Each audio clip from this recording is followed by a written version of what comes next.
Welcome to our gathering at First Unitarian Universalist Church of Stockton. We're glad you've joined us today and hope you will find here what you are seeking. We are a community of individuals holding many different beliefs, coming from many different places, and each progressing on our own journeys of life and faith. We join together in our commitment to care for humanity and to shape a better, healthier, more accepting, more inclusive, more hopeful world. We promise to accept and encourage all those persons of goodwill who gather here, recognizing that we all continue to grow and learn throughout our lifetimes. We especially welcome and stand with LGBTQ persons, even as we seek to welcome all persons of every age, ability, status, color, and ethnicity. We strive to make our community a place of peace and acceptance, love and nurture, even as we challenge ourselves and others to live more faithfully according to the values of Unitarian Universalism.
Good morning. I am Christina Chavez Nelson, and I will be one of your worship associates for today's virtual service from First Unitarian Universalist Church of Stockton. Our opening words are number 442 from our hardback hymnal, Singing the Living Tradition. They are by Richard S. Gilbert. We bid you welcome who come with weary spirits seeking rest, who come with troubles that are too much with you, who come hurt and afraid. We bid you welcome who come with hope in your heart, who come with anticipation in your step, who come proud and joyous.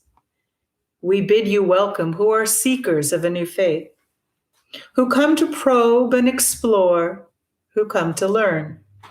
We bid you welcome who entering this hall as a homecoming, who have found here room for your spirit, who find in this people a family.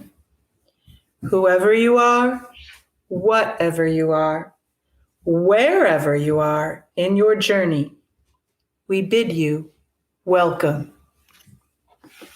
And now, please join us in the chalice lighting.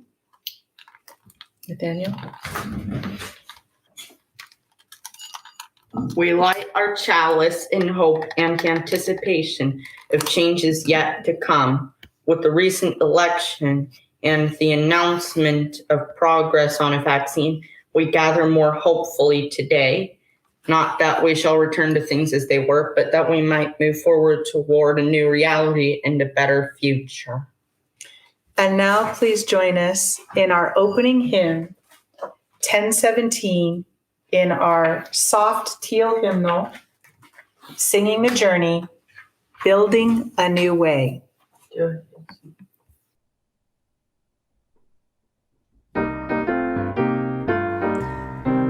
are building a new way. We are building a new way.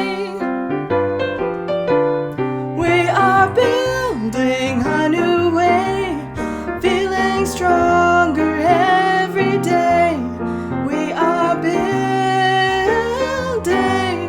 a new way. We are working to be free.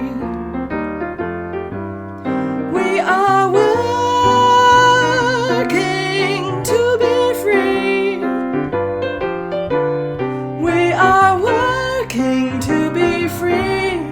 hate and greed and jealousy. We are working to be free. We can feed our every need. We can feed our every need. We can feed our every need. Start with love, that is the seed. We can feed our every need. Peace and freedom is our cry. Peace and freedom is our cry. Peace and freedom is our cry. Without these, this world will die. Peace and freedom is our cry.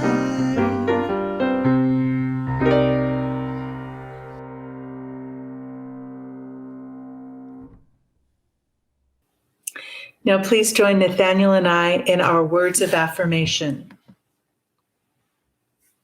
We believe in love. Love is the only doctrine of this church. We believe in truth. The quest for truth is our sacrament, We believe in helping others. and service is our prayer. We believe in the sacredness of life. To dwell together in peace, seek knowledge and freedom, serve humanity in fellowship, and cherish the earth and its creatures. This do we covenant, each with the other.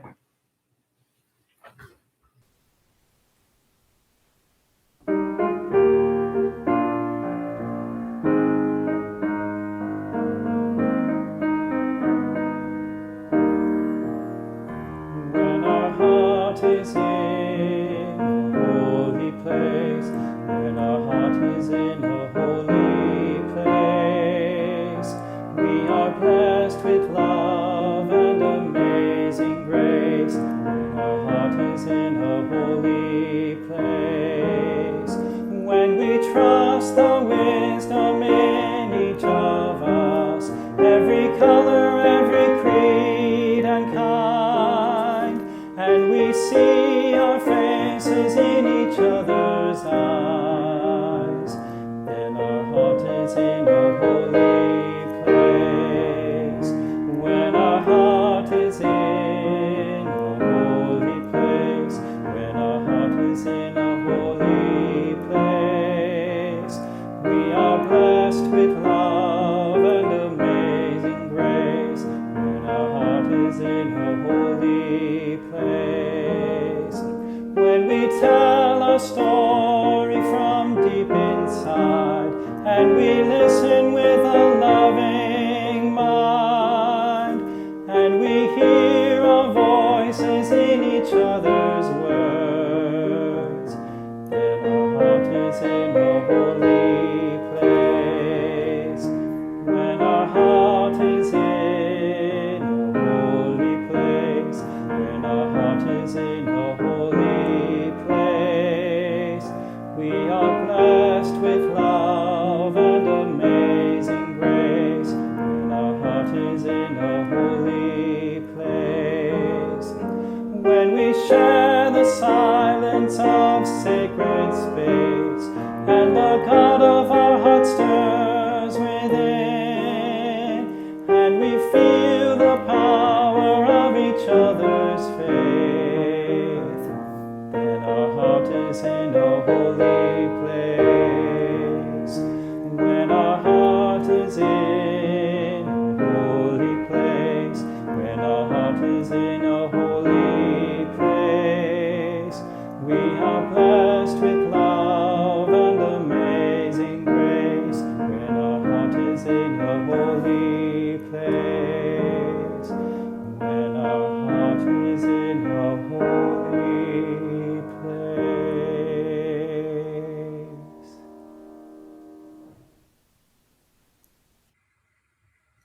The Fox and the Falling Leaves. The world was changing. Each morning when Fletcher bounded out of the den, everything seemed just a little bit different. The rich green of the forest was turning to a dusty gold, and the soft, swishing sound of summer was fading to a crinkly whisper. Fletcher's favorite tree looked dull, dry, and brown. Fletcher was beginning to get worried. "I think my tree is sick," said Fletcher. "What's wrong with it?" his mother asked. "Its leaves are turning brown," said Fletcher. "Oh, don't worry, it's only autumn," she said. Fletcher ran back to his tree and patted the rough bark. "Don't worry, it's only autumn," he said. "You'll be feeling better soon." But the tree didn't get better. Each day more leaves turned brown. One morning, the wind blew a small brown leaf off of a branch. Fletcher jumped up and caught it very gently in his paw. "Don't worry, tree. I've got your leaf. I'll fix you." Fletcher looked around, picked a piece of grass, and carefully tied the leaf to a branch. Just then, another gust of wind ruffled Fletcher's fur. The little leaf shook itself free and fluttered back to the ground. Fletcher picked it up again and thought very hard. Then he poked the leaf onto a twig, pushed it down firmly. "Now you hold tight," said Fletcher. "No more flying around." The little leaf gave a tiny rustle in reply. The next day, a strong wind was blowing through the forest. Fletcher rushed out of the den, ran all the way to his tree. Lots of branches were bare, and little lost leaves spun everywhere.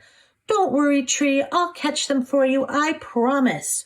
Round and round and round whirled Fletcher after the swirling leaves. "Leaves! Wonderful! Just what I need for my nest," said a squirrel. "But these belong to the tree," said Fletcher. "Don't take them away." "The tree doesn't need them anymore," said the squirrel, bounding off. "Help! Help! The wind and the squirrel are stealing our leaves," cried Fletcher. "Leaves? Terrific! Just what I need to keep warm," said a porcupine, rolling around. "But these belong to the tree," said Fletcher, plucking leaves from the porcupine's needles. "Not anymore," snuffled the porcupine, and away he rolled. "Help! Help! The wind, the squirrel, and the porcupine are stealing our leaves," cried Fletcher. Suddenly, a flock of friendly birds swooped down from the sky. They picked up the leaves in their beaks and poked them onto the tree's branches. Soon the tree was leafy again, and Fletcher flopped down and smiled. "Thank you, birds, thank you," he gasped as the birds fluttered away. He lay looking up through the leaves at the sky and drifted off to sleep. But the wind continued to blow and the branches still danced. The leaves shivered and shook themselves and began to wriggle free. They tossed and turned and twitched and twirled and tumbled to the ground. They brushed Fletcher's ears and nose and filled his dreams with a whispering sound. When Fletcher finally woke up, he couldn't believe his eyes. Instead of a roof of dancing leaves, all he could see were bare branches against the sky. "Oh, tree, I'm so sorry," gulped Fletcher. "All your leaves are gone." But then he saw, high in the branches, one small leaf still holding on. "I won't let the wind steal that one," said Fletcher as he began to climb. He crawled along to the last leaf and held it firmly onto its branch. All day long the wind blew, the branch bounced, and Fletcher held tight. "I'll stay with you, leaf. Don't worry." But then, with a sudden whoosh of wind, the branch bounced high. With a plip, the leaf let go and fluttered like a little flag clutched in Fletcher's paw. Fletcher looked sadly at the leaf he had promised to save. He carried it down the tree and took it back to the den. He made a cozy little bed for it and gently tucked it in. But all night long, he could only think of his tree all on its own. At dawn, Fletcher tiptoed outside. The wind had finally stopped blowing and the air was cold. The moon still hung in the clear sky and the pale stars glimmered. As he came to his favorite tree, Fletcher saw a magical sight. The tree was hung with 1,000 icicles shining silver in the early light. "You are more beautiful than ever," whispered Fletcher. "But are you all right?" A tiny breeze shivered the branches, making it sound like laughter, and in the light of the rising sun, the sparkling branches nodded. Fletcher gave his tree a hug. Then he went back to the den for a nice, warm breakfast. The end. At this time in our service, we share milestones in our lives by lighting candles of joy and concern. I didn't get very many specific requests, but I did get one request that we light a candle for the President-elect and the Vice President-elect to congratulate them on their winning the election and to wish them hope as they move toward taking on their new roles. I'm going to light another one for all those suffering from COVID-19. Another for those dealing with systemic racism and white supremacy in our society. I'd like one for all those people who have celebrated birthdays and anniversaries and births and weddings and things that we haven't been able to share together, but perhaps they've been able to share with a small group. And then one more for all those things that have gone unspoken, those concerns and joys that are held too close to the heart to share at this time. I invite us into a time of silent thought, prayer, and meditation.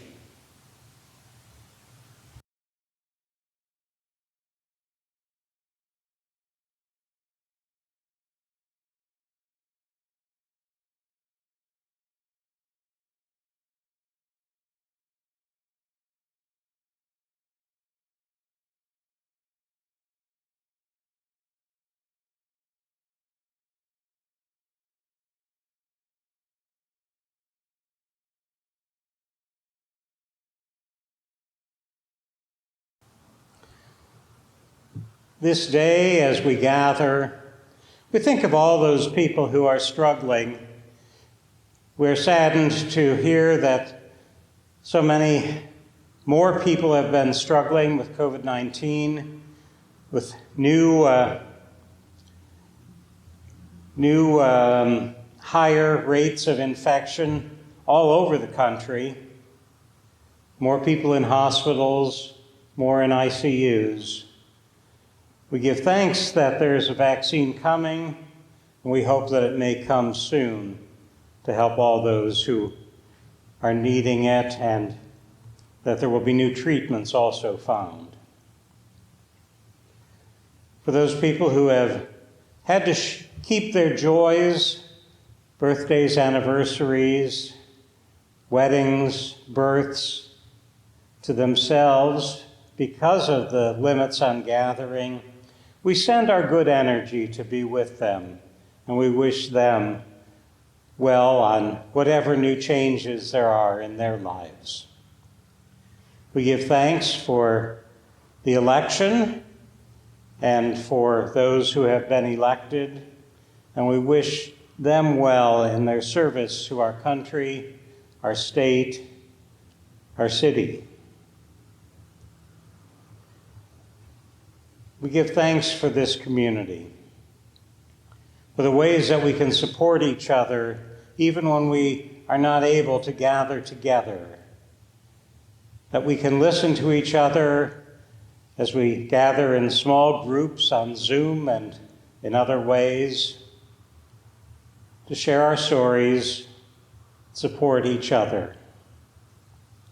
For this community and all it has meant to this city over its more than 100 years of existence, and for all the people who are currently members and friends of this congregation, we especially give thanks this day. Amen.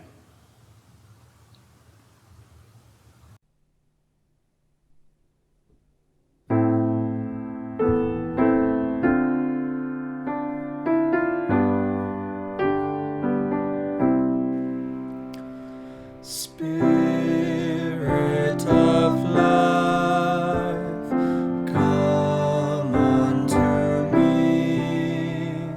Sing in my heart all the stirrings of compassion. Blow in the wind, rise in the sea, move in the hand, giving life the shape of justice. Roots hold me close, wings set me free. Spirit of life, come to me, come to me.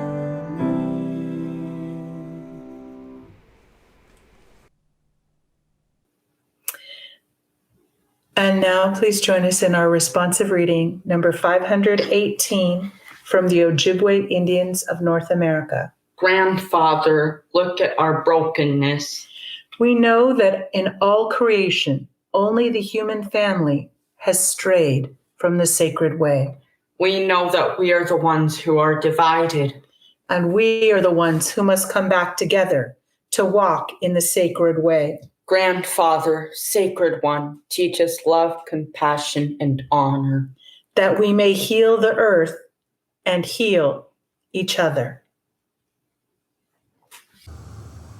At this time in our service, we invite those who would like to support this congregation to send their gifts, contributions, and pledge payments to our church office, 2737 Pacific Avenue, Stockton, California, 95204. Thank you for your support.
Are we done with COVID-19 yet? We're just about 8 months into the COVID-19 pandemic, which Trump predicted would just disappear after the election, as he had predicted several times earlier. Counties around us are regressing and having to lock down again, as we will likely need to do, and most of the country is seeing increasing cases, with many areas overwhelmed by hospitalizations. Many hospitals are also overwhelmed and running out of ICU beds. Unfortunately, we have to answer my sermonic title question with a no. We are not done with COVID-19 yet, nor will we be done with it anytime soon. And yet, I think that most of us feel that the situation is looking better somehow following the election. Even though Trump has yet to concede, weirdly claiming that he won the legal votes, most of us have been feeling more hopeful since the Biden-Harris team won the election. It has helped to hear the announcement that a 2-dose vaccine appears to be 90% effective. There are many positive signs that we will get through this. I don't know if you all felt the amount of relief that I did when Biden was announced the winner. I didn't really realize how much stress I had been feeling until most of it just suddenly disappeared. Some of the remaining stress is about how much effort it will take to actually get Trump out of the White House. Even though he got some 70 million votes, he has burned bridges with the military and so many groups that I think it will mainly take just time for him to find a way to save face over his loss. At least that's what I'm hoping. Now, back to COVID-19. If the vaccine really is 90% effective after 2 doses, that will make a huge difference when enough Americans can get the vaccine. By next summer, COVID-19 may be a dangerous but reasonably well-controlled virus.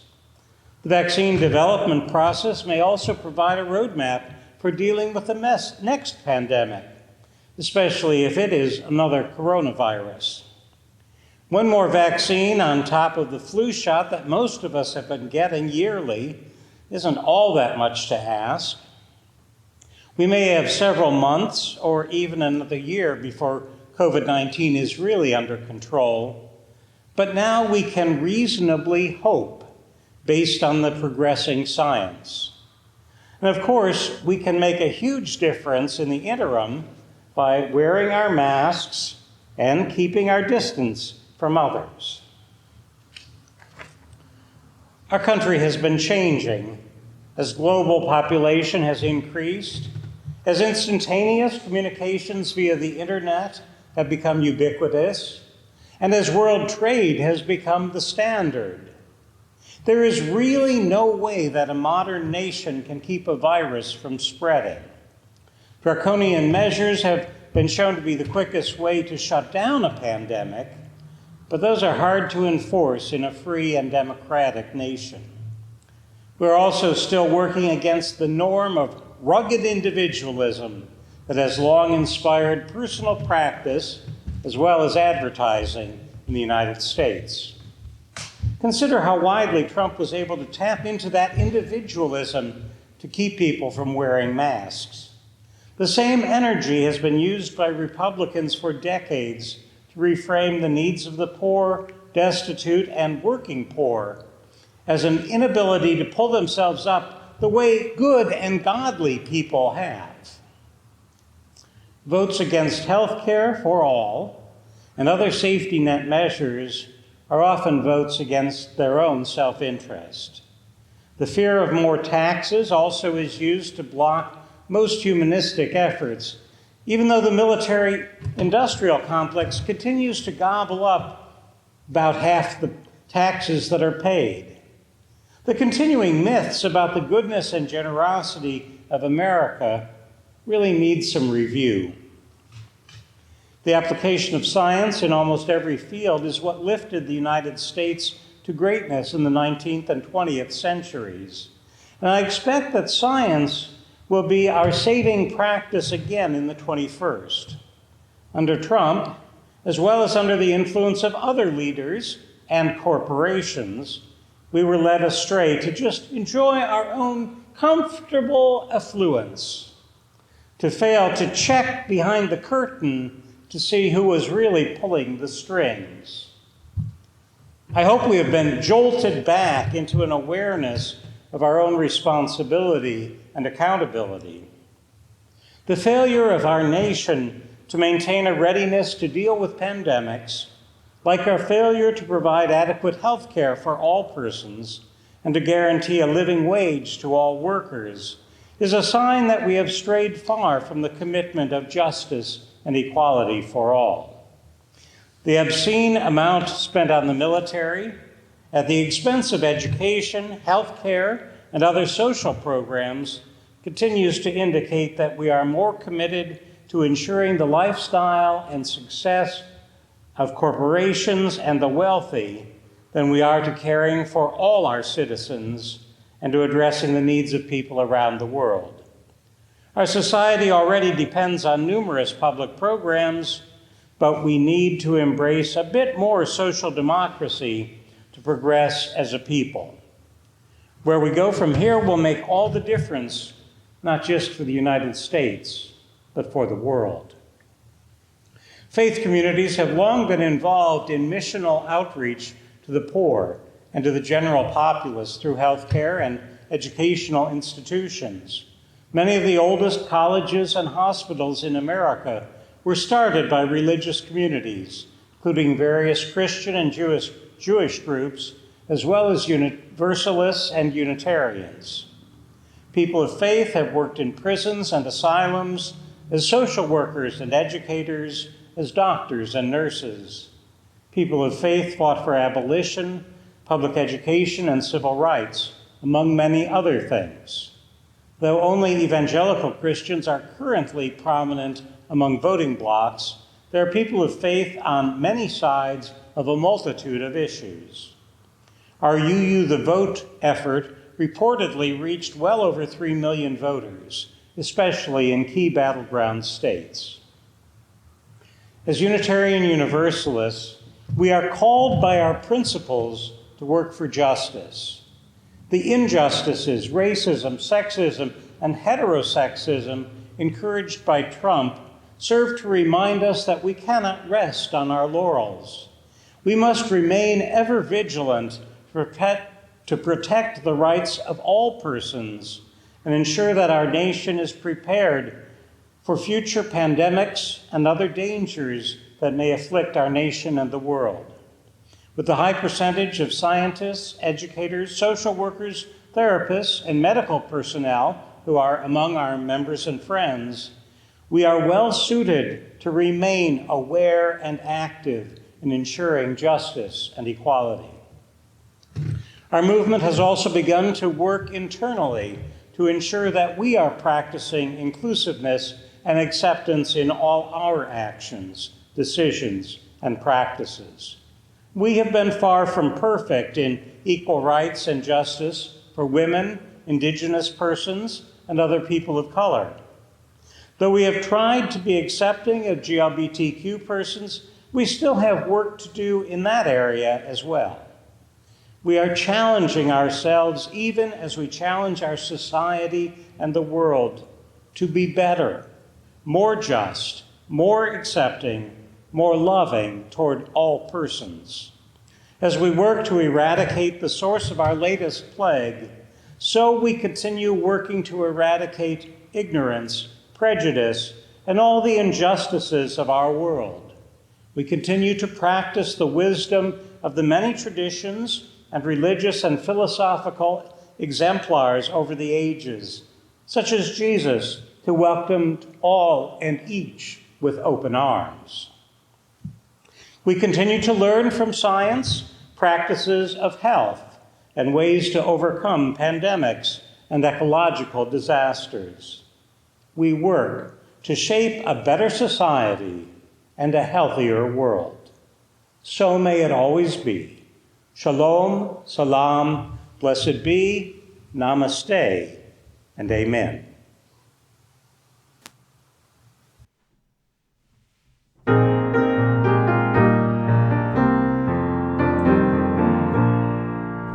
Gather the spirit, harvest above, all separate fires will kindle one flame, witness the mystery of this love, all trials in this light appear all the same. Gather in peace, gather in thanks, gather in sympathy now and then, gather in hope, compassion, and strength, gather to celebrate once again. Gather the spirit of heart and mind, seeds for the sowing are laid in store, nurtured in love and one spirit, united once more. Gather in peace, gather in thanks, gather in sympathy now and then. Gather in hope, compassion and strength, gather to celebrate once again. Gather the Spirit growing in all, drawn by the moon and fed by the sun, winter to spring and summer to fall, the chorus of love resounding as well. Gather in peace, gather in thanks, gather in sympathy now and then. Gather in hope, compassion and strength, gather to celebrate once again.